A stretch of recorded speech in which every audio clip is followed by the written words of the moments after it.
Hello students. So today I will start with the history of milestone chapter 1, that is the part 3 of the explanation from your understanding our past. So this is Priyanka Sanyal from TIGPS Siliguri. So let us start with the final part of the explanation. So basically, what is sources of history? As we have already read in previous classes that there are two types of sources of history.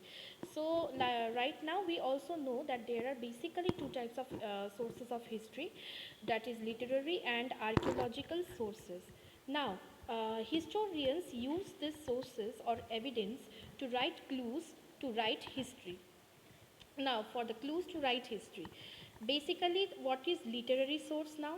Literary source is referred to as the written account. So, this includes religious books, accounts of foreign travelers, basically, the writing form of chronicles or manuscripts. These are all literary sources. Now, it can be inscriptions also, which is engraved. It can be inscription also, which is engraved in stones or the tablets. Now, each of these literary source tells us about social, political, economic, and cultural conditions from which the time the ruler was existed, and it was written on that the time of each rulers.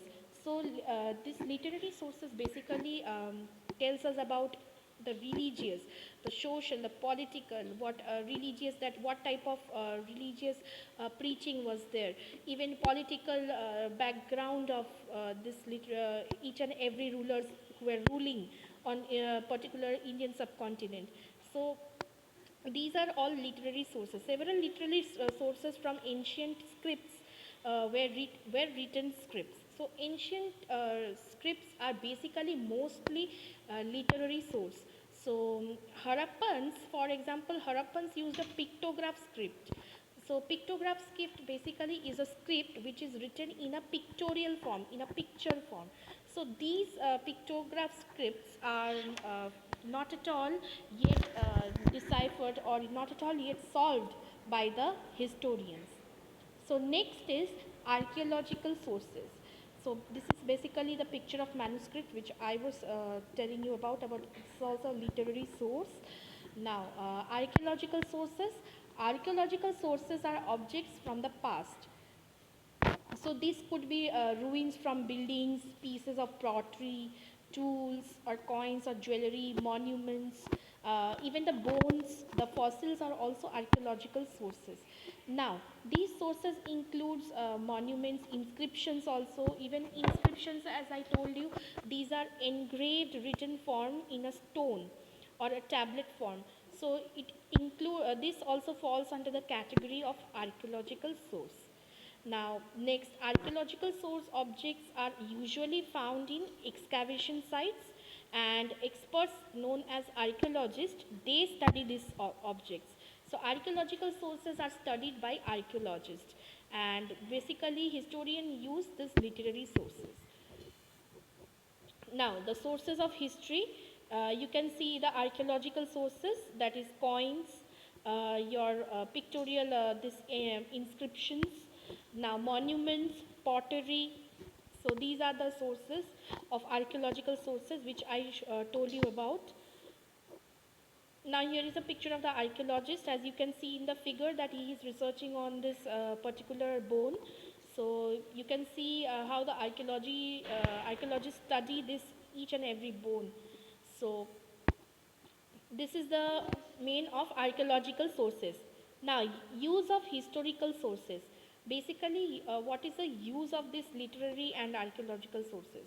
Now, use of literary and archaeological sources, these provide information to which is required to write history. Now, history study both literary and archaeological. Historian studies both literary and archaeological sources. Okay. Now, basically they reconstruct the events of past. It in the studying of literary and archaeological sources, it helps to reconstruct the past, to know about the past. Even it also provides clues about the past.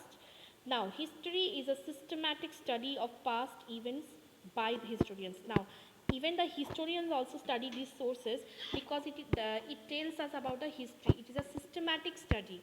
Now, it provides us information about the past. To accurately interpret history, historians must consider all sources available and must not impose their own thoughts, ideas on the information they provide. They should use both type of sources to confirm their interpretation. So basically both type of sources are used to confirm about the past or confirm about the incident which has happened or for the perfect interpretation of the past. So both types of sources are equally important. So students, I hope you have all understood the video. So that's all for your chapter 1, understanding our past. So thank you students. Please do watch the video.